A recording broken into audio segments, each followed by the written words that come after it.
Yay Networks.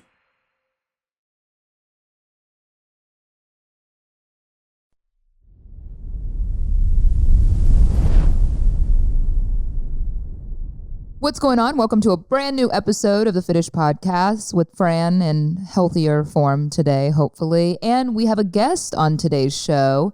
And after that, Fran and I are going to fill you in on some big life changes we have coming in here soon.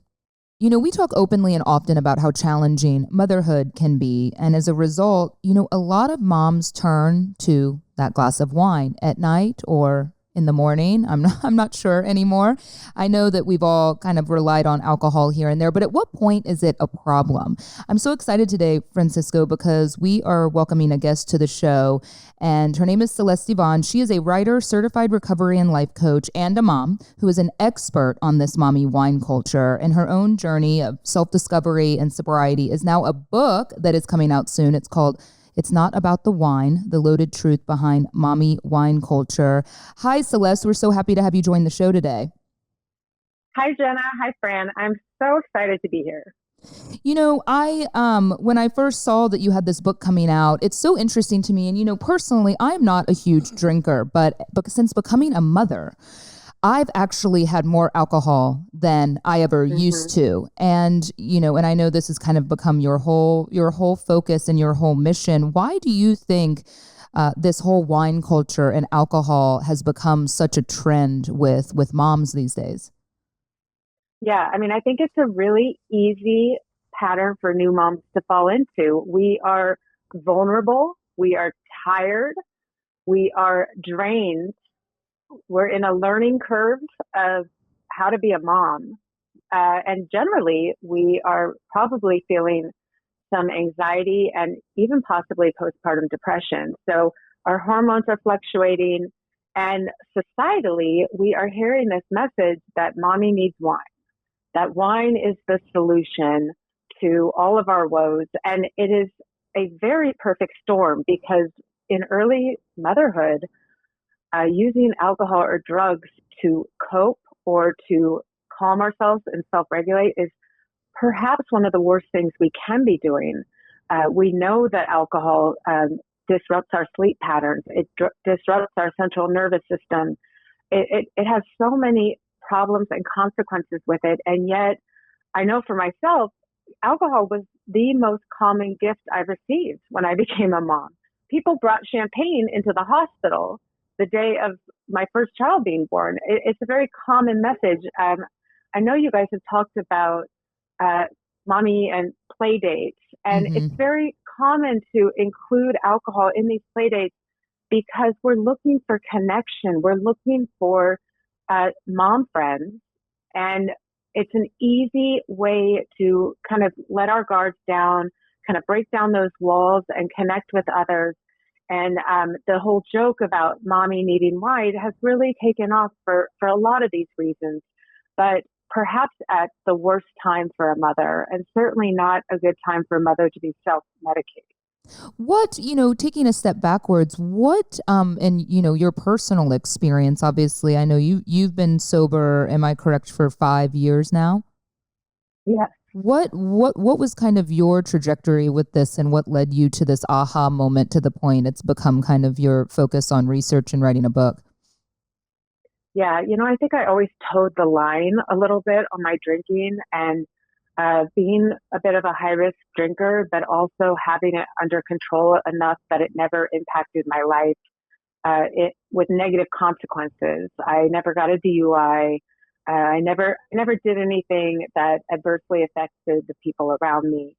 And so I always kind of thought I was probably a gray area drinker, but I was able to justify my drinking. And when I became a mom, the justification for mommy wine culture really fueled that fire that not only is this okay, but this is what most mothers are doing. So I kind of leaned in, but all this time, especially as a mother, I was seeing convincing moments that this is not the right direction. This is not healthy. This is probably gearing towards a dangerous place. And I saw it with little things like waking up with a hangover and realizing I can't phone in parenting today. Like, that's not how motherhood works. That was a really hard truth. The first time I woke up with a hangover with a baby that I needed to take care of that day. You can't call in sick to motherhood. So it was little moments like that. But the big one, and I'm sure you guys can recognize this because you do have a little one at home. I had a 3-year-old at the time, and at daycare, they were saying he was showing behavioral challenges. So we took him to the pediatrician, and the pediatrician said, well, he's too young for us to really do much about it. We're just going to wait and see. And as my mama bear came out, and I was like, no. We are not leaving this doctor's office until you give me something tangible for us to go away with. And he said to me point blank, he says, children like this need routine. They need structure. You need to give him that. They need something they can count on. And you have to give him that kind of security in the home front. And I realized, that for me was such an eye-opening moment because I was like, my drinking, I am not giving him that. Not only with my moderate to heavy drinking, but the next morning with my hangovers, I was not giving him the routine and structure that he really needed in order to thrive this young and crucial age. I think and so for me, that was it. Yeah. And it's so, it's so true, right? Because I think we all have those days where you kind of want to phone it in, right? You want to use the screen time and hungover or not, right? It can be very challenging to stay present and in the moment, especially when, we had Francisco and I are both about 40 years old. So, we've had a lot of selfish solo time all these years. And then you're sitting there like trying to play dinosaurs all day on a Saturday. And, Fran, you've been great about it. But I think what's interesting is it can be, I never thought about it, by the way, Celeste, until you just said it, but you're so right. Having a baby is almost like going away to college in a way, like this completely foreign experience where everyone uses alcohol as a way to kind of numb the newness and the kind of how intimidating it can be to make new mom friends, right? Because what better than to like get together on a Saturday and it can be kind of boring and the kids are playing and you're like, oh, does anyone want to drink? You almost, even if you don't care to drink much, you just kind of use it as a way to be like social lubricant. Yeah. So Celeste, I have a question. You said that you were lacking, or he was lacking routine in the mornings because of hangover. You weren't feeling up. What type of routine was he lacking that now he has with the new mom that he got? I would say being fully present, not constantly. One of the things with alcohol and the hangovers too is you're very dysregulated. And if I can't be regulated, if I can't be as regulated as possible and set myself up to strive to be as regulated as possible, then he's going to see a mother who's constantly dysregulated. So that's really where I feel like he probably felt it the most was I was more likely to lose my cool when I wasn't feeling my best self. And when I drank too much the night before, I did not ever feel my best self. I relate with that, It's interesting too, because Fran, I know we joke about this a lot, Celeste, because, when we started dating and he's from Mexico City and, just culturally in general, and maybe stereotypical, but admittedly, his family, they all, they get the bottle of tequila, they can drink a lot. They have a very high drinking tolerance. And, it was never a problem. But for me, I would look at Fran when we were dating and go, gosh, you drink way more than I do, so it was always kind of an issue because I'm like, I can't do it. I can't drink like that. I've never been a big drinker. And, but lately he's gone on this diet and he like never drinks alcohol anymore. And I've noticed such a change in him, even though I didn't think he had a problem. And I think that's something I wanted to ask you about, kind of differentiating between, a lot of women that are listening to this show right now, they're going to say, well, I drank, but I don't have a problem, because I think there is a differentiation between a full on, alcoholic to the point that it's, kind of defined by kind of inhibiting your day-to-day life, your career and your work and all of that. And then someone like, maybe how you were, right, that it is a problem, even though you wouldn't necessarily be classified as an alcoholic. I mean, what are some things to look out for if you're maybe on the fence and you don't know whether you have this issue or not? Yeah, there's this whole new expression to describe somebody who's in between. Doesn't the person who only drinks a couple times a year versus the full blown alcoholic, and it's considered a gray area drinker. I think as we're learning more about addiction, we are realizing it's very much a spectrum. It's not black and white. It's not either or. And most people are gray area drinkers. That's just the data we're learning. And for me, and what I've seen through my recovery coaching and from my own personal experience, it's very much a personal answer. It's when is alcohol no longer serving you? When is it causing problems in your life? And only you, as an individual, can make that decision. You cannot go online and look up how many drinks constitutes an alcoholic. Mm-hmm. You can't, because it doesn't work like that. So it really does come down to, are you experiencing more cost than benefit? Are you having those little convincing moments, like I described, where in your heart you knew something was off and something wasn't right? And is it impacting your day-to-day life? Like for me, even just hangovers were convincing moments. Like that was telling me that I wasn't putting my best foot forward. I wasn't being the present mother I wanted and needed to be for my children. And all of those weighed in on ultimately my decision to quit. Yeah, makes sense. I want to ask you kind of about something for me that I feel like tends to be my addiction, and I don't know what your opinion is on this, but I look at the phone as a similar kind of toxin in my life, and I'm trying, and I noticed yesterday my child looked at me. He now wants to take our phones out of our hands, right? And he said phone.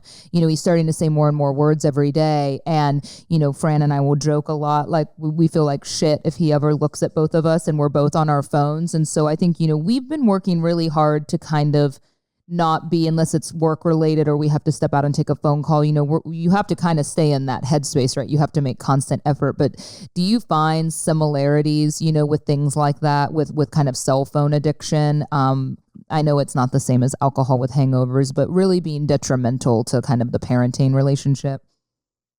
Oh yeah. I mean, I think that there's so much overlap between phone addiction and other types of addiction. And from It's the also the science that stimulant. we see. Mm-hmm. It's a stimulant. It has the same effect on our brain from a dopamine standpoint as Sugar. drugs or alcohol, which is why, we're hearing more and more that the later we can give our kids a cell phone in life, the better their chances of not developing addictions later in life. I mean, there's so much research backing that, but it's also scary as a grown-up when it feels like you're damned if you do and damned if you don't. Because like when I try to take cell phone breaks, I lose parts of my work. I lose connection to friendship. Everything Right. is over technology now. So It's all what's about the balance. Yeah, it's about finding the balance. What are some tips that you may have that you can, give us your wisdom between, the alcohol, obviously, just really, I guess, tips and tangible things for what you used as, I guess, is it a replacement's probably a bad word, but just kind of some effort you made to stay more present? Yeah, I mean, and I would say my tips for alcohol would be the same as phone addiction and phone use, in that when I'm around my children, what do I want them to take away from what they see mom and dad doing? If I do not want them living a life where they have children running around in front of them and mom and dad are staring at phones all day, then I cannot do that myself. I can't do, tell, don't show. I have to show what kind of life that I'm hoping that I will inspire them to then lead. And it's the same with alcohol. If I am constantly at the end of each day pouring myself a drink in front of them, if I am setting that precedent that is the expectation, or that is the lifestyle to work towards when they're grown up. Because as you probably know, our kids to a certain point in age, they idolize us. Mm-hmm. They look up to us, and their neurotransmitters are developing like crazy at these ages.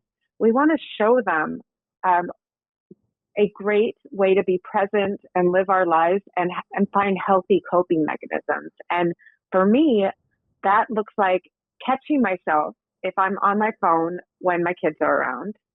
And it also looks like showing them what a life looks like without alcohol. And I say that personally because some people can have a very healthy relationship with alcohol. Mm-hmm. And I'm not saying never to drink in front of your children. But for me, my drinking did not look like one glass of wine a night. It looked like 3 or 4. And that is not something I wanted my kids to take away as they're growing and developing. How is your personal, can I ask kind of, we can talk about relationships and friendships because that's something Fran and I focus a lot on, kind of our own, it's hard, to have a child and the kind of the compromises that you make in your relationship. Because I feel that a lot of, maybe with you and your husband, like a lot of date nights, right? If you ever even get one, it revolves around these kind of romantic gestures often do revolve around, let's go to dinner, or let's go to a movie and let's get a bottle of wine. And again, like you said, for some people, it's not a problem at all. I don't think alcohol's been a huge problem in our relationship, but Fran and I recently went and did a pottery date because we thought it'd be so nice to not be on our phones, to actually do something kind of silly together. And we don't do that nearly enough, but do you have any nice ideas on ways to kind of connect with your significant other that don't really revolve around kind of alcohol culture? One thing that I wish more people told me when I was a new mom, or even when I was pregnant with my first child, was that me and my partner were going to have a conversation about the distribution of labor at home. Yeah. And I know that sounds so boring. It's certainly not date night worthy topic. It's not boring. Fran and I fight about it every day. I think that's pretty normal. Yeah. But who ever knew going in what a massive shift motherhood or parenthood would be on household responsibilities? Yeah. I mean, it changed everything. And I feel like the biggest rift me and my partner had in early motherhood was around now who's responsible for what at home, because it shouldn't stay the exact same when you bring a baby home, because so much has changed in every other sense. And I think it is a really important conversation to have. The earlier, the better. And it's going to be multiple conversations over time because things change. Once you have a child in daycare or school, all of a sudden things are shifting. And it's such a critical topic to not only help our partners understand the invisible work that's going into everything we're doing, but to rebalance it and support each other the best way possible. What worked for y'all in particular? Anything? Yeah, for us, it was multiple conversations, really hard conversations, and communication around here's how I'm feeling, like me saying I am overwhelmed. I'm in charge. Apparently, I'm in charge of all things baby and all things feeding the baby. And I feel like you're just going back to business as usual. And my husband, he says to me, I want to help more with the baby, but every time I do, you push me away or tell me I'm doing it wrong or tell me you've got it. So, there has to be some give and take. And I didn't realize I was communicating that way, and he didn't realize I was losing it. So it was conversations like that had to happen in order for us to move forward. Yeah, we're still a work in progress on that. I'm lucky because Fran's very hands-on with the baby, so I have a great partner in that way. I think it's the other, it's always the other things, right? The things that don't revolve around the child, kind of that other, whether it's kind of figuring out the school and washing the dishes and, all the really unglamorous side of kind of the household responsibilities that then they've kind of tripled since we had the baby, it seems like. And that's why I'm like, how do people have even more children? I don't know. I can't even keep up with the what one. You don't want is to fall into assumptions. And I'm pretty sure everything falls into assumptions when it comes to the newborn. Like, what are we doing? I assume you're going to do this, and you assume I'm going to do that. And it's an unspoken contract that it's very wrong because all the assumptions are wrong. And it's not sexy conversation. You know, It's she's not, right but about it's that. And then I feel like we need to have like a absolutely family needed. meeting and Yes. communication is important. And then we tend to kind of suck at it. And then it just blows up after a while over, you know, they say people get divorced over dishes. I never understood that, Celeste, until I had a baby with a man. And I was like, I get it now. Still don't understand it. Yeah, I get it now. absolutely.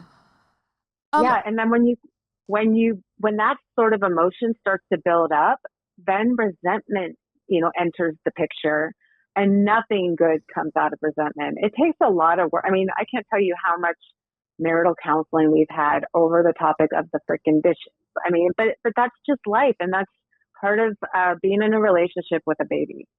You know, one other topic I wanted to address, and you mentioned this as something you kind of focus on, is about friendships, you know, the more probably female friendships, right? Not your romantic relationship at home. But I have found motherhood in waves like it's very lonely, isn't it? Even if you have already had friends with babies and you kind of realize, you know, and for me, you know, this is kind of alcohol aside, just kind of friendships, the dynamic of friendships really change. And I have found that, you know, it's so weird, isn't it? That it's such a universal experience that all of us as women can totally relate on, yet we all seem to feel very lonely, probably because we are more isolated, you know, with your other friends that have babies, everyone's kind of in their own family life and no one has the bandwidth or the time, and the dynamic changes quite drastically. Do you have any kind of tips on that? I get so many women writing me about how I've tried to do a lot of things here, just so you know, trying to get, you know, using my platform and my business to bring moms together to go on walks and kind of have this Fitish lifestyle that doesn't revolve around drinking. I mean, in all fairness, sometimes we offer mimosas after a workout class because I guess I don't even know why we do that. I guess that's just a thing that adds like a different flair. But now I think about it, that's probably not the nicest thing to do if women are struggling. But it would be so nice to know some ideas just in terms of connecting with female friends, with kids involved, that maybe worked for you, that are a nice alternative to this, you know, getting together for a glass of wine sort of thing. Yeah, and I think I love that you do that. I think it's about being a little bit creative. You know, I've heard you guys talk about trying to find parents with kids who are right in around the same age range. And I think that's so critical because motherhood and parenthood is so fluid, and so is our schedule, so is our lifestyle. You know, as soon as you move to the next stage of your child's lives where they're in kindergarten, you're going to be able to make genuine connections with the other parents in the kindergarten. You're going to make it when your child signs up for baseball or art class or whatnot. And I would recommend just leaning in to some of those opportunities and having the awkward conversation, like we should grab coffee sometime. I mean, it is kind of like friendship dating. It is dating. It is. But yeah. And then you go on a date and then they say something and you're like, wow, we don't parent the same way at all, you know? And then you realize, wow, this isn't going to work out romantically, but you tried. I think it can just be very hard for women that tend to be more introverted. And you also are feeling super insecure after you have a baby, right? I mean, because you're like, I don't know what I'm doing and my body doesn't feel normal. And then you're trying to date a woman. It's just such a foreign experience. Yeah, it is. Well, I think this no man's land time too, right? Is what I call it before the kids are in school. Friendship in general. Friendship in general. I mean, Fran, you've had a different dynamic with men. Of course. So it's hard. I think there's two aspects to this. The kids aspect, it's one that is very important, that filters a lot of friends that are not in the same wavelength. Right. But once you stop drinking, you filter another group of friends. Yeah. And it's really interesting to see which ones will stay with you and will respect the fact that you're not drinking and which ones won't. And I think that's a really good way to find out who the valuable friends in your life Celeste, how did you find your friendship dynamic? Like, I guess what I'm asking is how did your friends that did stay friends or new friends support you, and how can we be supportive of other friends in our lives that choose not to drink? I mean, is it inappropriate to, when you go to dinner, have a drink, or should you just make effort to plan different activities? I love that you asked that. I mean, I don't think anyone's ever asked me that. And because a lot of people think it's a touchy subject or they don't want to pry and whatnot. But I think if you are genuinely inclusive and say, like, if you have people over and you have cocktail and mocktail options, you will light up a sober person's life. I mean, it is as simple as that. I don't think anyone is expecting you not to drink or do what you want to do just because they are present or around you. But just having that inclusivity to be considerate enough to be like, hey, and I also found this great non-alcoholic beer if you're interested. And that's just phenomenal. In fact, I would give you an A+ for being a hostess if I saw that. But a lot of people just don't know what they don't know, and they don't know what the appropriate thing to do is. Do we just pretend like we don't even know anything about your non-drinking, or do we ask the questions? And I think it's okay to be curious. I think it's okay to say, do you mind if I order a drink? I mean, I don't think anyone's going to take offense to that. But for the most part, what I've learned in my alcohol-free journey is you have to live and let live. Other people are not going to stop drinking just because you don't drink. Right. And my goal in my own recovery and sobriety is to learn how to live sober in a world where there's a lot of alcohol.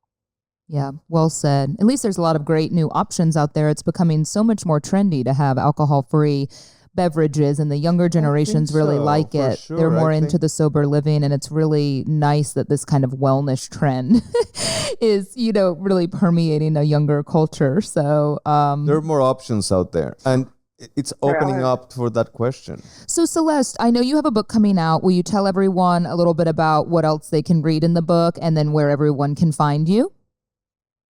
Yeah. So I wrote this book. Really, it's meant to help mothers, but really anyone who feels stuck in the alcohol trap, and to help people realize that sobriety isn't deprivation. It's not, you see this character energy on TV of the sober person who is miserable, and they're certainly not main character energy. And I want people to know, like, sobriety doesn't feel like that. It feels genuinely like liberation, and that your life doesn't end when you quit drinking. It really just, the next phase begins. And then lastly, what I hope people get out of this book is that we can show mothers how to cope with our biggest stressors without alcohol, which is, we live in a world where alcohol is king. So what are some other options? What can we do to find a healthier coping mechanism and really thrive in motherhood the way I think we all go into motherhood intending? You can find me on social media at The Ultimate Mom Challenge. I'm generally on Instagram and Facebook. Wonderful. And Celeste's new book, It's Not About the Wine, The Loaded Truth Behind Mommy Wine Culture, will be out soon, and you can get that wherever you get your books. Thank you so much for sharing your wisdom today. It was really a pleasure to have you on the show and really enlightening. Thank you very much for the time. Celeste, pleasure meeting you, and thank you for all your wisdom. Thank you, Jonah. Thank you, Fran. It was great. All right, we're going to take a quick break and hear from some of our Fitish sponsors, and then Fran and I are going to tell you about our big life changes coming up next. Thank you so much. Oh, I want to hear about life changes. Oh, yeah. No, we're actually considering my mom. Yeah, no. Yeah. Listen to this next week. No, we're going to do one more segment. We're talking about my grandma and, just nothing too major, nothing sad or serious, just us sharing our life drama. Oh, you guys are so cool. I love listening to you. I love your dynamic. I love that you are willing to have these hard conversations, because you don't hear, in a lot of ways it feels like bedroom talk, right? Like, you don't hear how couples really talk about the hard things. So for you guys to kind of break that stigma and have them out loud, I think it's really helpful to Thank you. people like me. Yeah, it can lean pretty edgy sometimes, but I was on a kind of a pop a pop format radio show for about 14 years before I left to run my business and then do the podcast on the side for fun. And I think it's been really refreshing and nice to kind of not have to be quite as family friendly and be very candid and honest on a deeper level. And so, yeah, I mean, half the time we were trying to record a podcast when we started this in the pandemic, and, you know, we wanted to murder each other, and there was no way to kind of fake that. You know, we had to talk about it.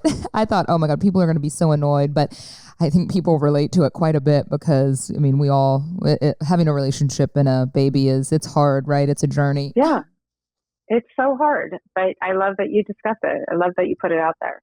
Well, thanks so much for joining us. I'll get you sent over. This is going to air next week, and I'll send your manager over a little bit of collateral, and we'll tag you on social when we post about it. Yeah, definitely. And I'm looking forward to promoting it on my end too. Awesome. All right. Thanks so much. Thanks for joining us. All right. Bye. Thank you both. Appreciate you. Bye. Goodbye. No better time than now to talk about therapy after that segment, right? BetterHelp is a sponsor of the Fitish podcast, and they have been for quite a while because Fran and I are huge fans of this service. Therapy is so important. And if you enjoyed that conversation about sobriety and you want to kind of work on your own issues, again, this is another great option.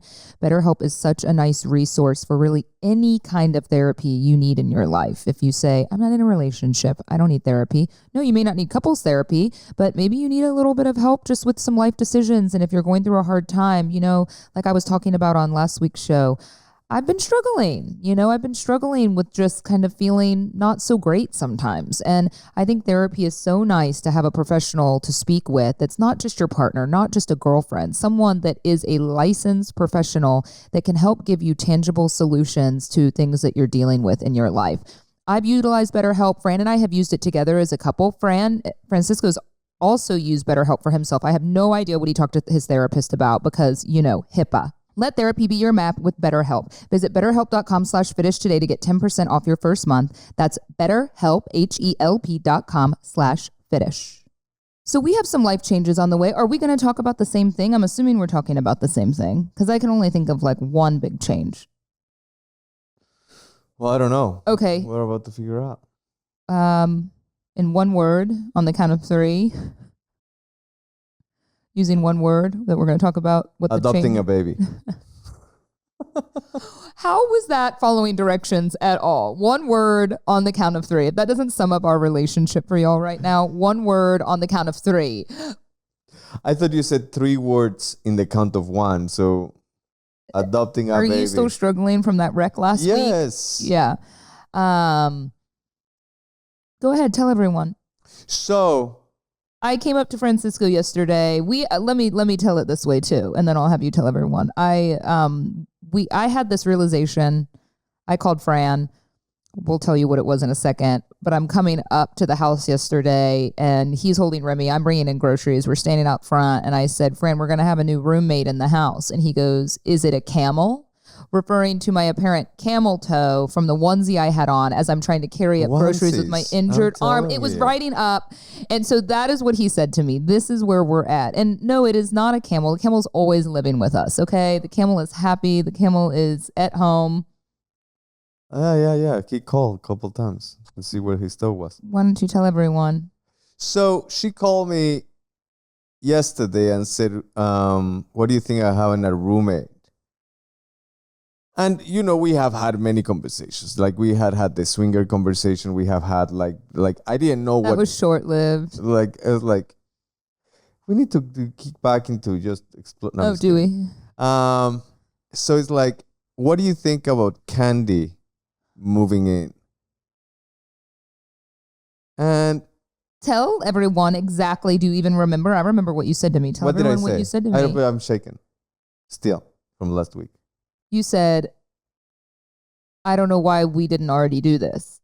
Yeah, because we have a room that is very separate. It's like a mother-in-law. So this is what's been going on. Like, you know, we buy this house, and obviously we've talked a lot over the weeks. You know, our expenses has gone up. Our income is, you know, especially with us both kind of doing our own thing, our income is not consistent. You know, I mean, I don't have a salary job like that anymore. I mean, I pay myself some in a way, I guess. You know, I'm on payroll with Fitish, but Depending on what I do each month with social media or not doing stuff or doing more, my income's really inconsistent. And I think also just parenthood in general has put such a different perspective on all of this for Fran and I. Like, I don't enjoy spending money like I used to. Like, I want to save it for family experiences and for Remy and for medical emergencies. And it just gives you such a sense of like financial maturity, I think, right, when you have a kid.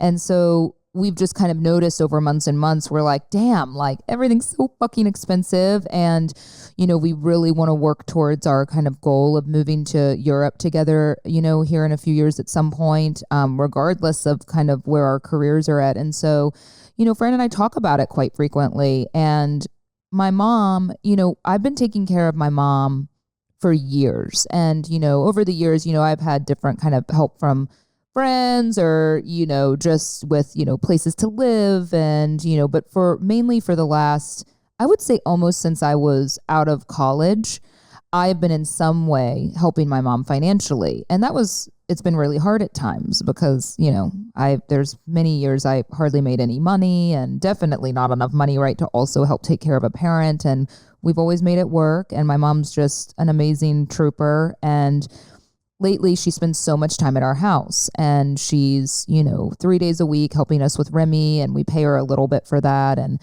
I guess I can just be very transparent. I don't think she would mind, but, I pay her rent. I got her that car that I put the deposit down for, but I have her pay her car and her insurance. But, I pay her phone and she has, dental work, medical stuff. So y'all get it. It's a lot. And I wouldn't say that it's a burden by any means. I love my mom. I would give her everything. I wish I had more. I wish I had enough money to buy her own mansion to live in, right? Like we all probably would want to for our parents. But, that's not the case right now. And so her lease was up a few months back and we were looking at places and realizing, shit, right? Like everywhere, even places that aren't as nice as where she's living. And I'm sure a lot of you this is no news to anyone. It's just fucking expensive to rent, to live anywhere anymore. And so I don't know why it didn't dawn on us. I think because I like her having her own space. I always thought she likes having her own space. And our house isn't huge, but we do have a third bedroom that has its like own wing. It closes off the bathroom, the hallway, like you could shut it off.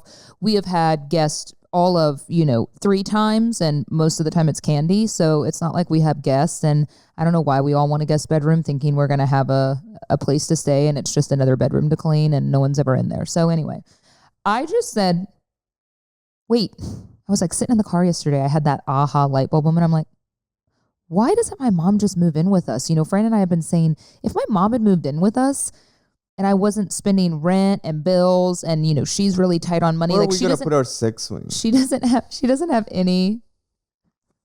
You mean the rowing machine that's in that bedroom that you have not used since you bought it? That's what I call a 6-wing, no? The 6-wing, the rower, the water rower that's sitting in there that you won't put in the garage because you said it can't get moisture in it. It's wood. Anyway, I know. So I said, obviously I said something to Fran first. I was like, why isn't she living with us? Because not forever, but like if she could live with us for 6 months, 9 months, and all I want is an income property. I'm like, then with all the money we're throwing away on her bills and rent and everything else, like if I could buy a duplex or buy something, I act like I'm going to save enough money to do that. But you know what I mean? If I could buy something for her next year that then other people could live in too, and then she could live in for free, and then we actually have an income property, it would be amazing. So that's the goal. I mean, I'm telling a goal before we've even kind of set the foundation for it. But well, this is an abstract of a goal. But then I call Fran and I go, why doesn't Candy live with us for a bit? He's like, I don't know why she didn't already, and I'm great with it, provided that she wouldn't be unhappy. So then we were all together last night and we said it to her and I told her to go sleep on it, and she called today with her decision. She sent me the contract. Oh yeah, the contract. No, she sent me her lease to try and get out of her lease. Yeah, it's kind of expensive, but it's still not as expensive as her paying rent for a whole nother year, Yeah. So we'll figure it I don't out. know, y'all. I mean, we don't know. Candy is amazing. We have a great relationship with her. I do think boundaries are important. I do think her having her own space and being, off duty a lot of the time and kind of knowing there's an end here. I told her worst case scenario, 3 months, 6 months, whatever it is go by and you're miserable and annoyed by us, then then we get you another apartment. It's fine. So yeah, I think that's what we're gonna do. And she seems kind of excited about it. I think what I've noticed with my mom is that, I think I said something to her yesterday that might have hurt her feelings because we were talking about money and she just got a bunch of dental work done. And, she doesn't have a whole lot. I know things are expensive. She doesn't have a whole lot of extra money. And so I kind of said to her, she's like, I need to get another job. And I'm like, but you just quit the florist. Like, what are you doing? You didn't want to keep working full time. She's like, well, I need to make money for Christmas so I can buy Remy stuff. I'm like, Remy doesn't need shit.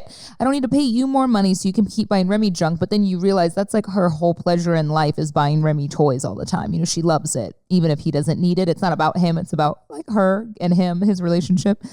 And so I just think it would be really nice to kind of, we'd be saving money and she'd actually have a little bit more to like spend on her grandson if she wanted to. And I think it would kind of take the stress off. And she's already over so much anyway and for holidays. So she's already excited about it. She's like, oh my gosh, I could like buy stuff to decorate for the holidays. I'm like, yes, she would help me decorate.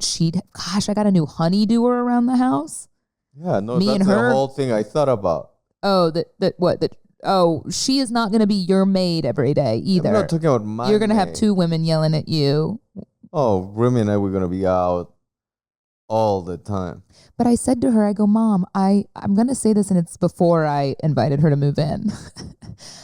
I said to her, I go, Mom, a lot of people these days, everyone wants to make more money. Everyone's struggling.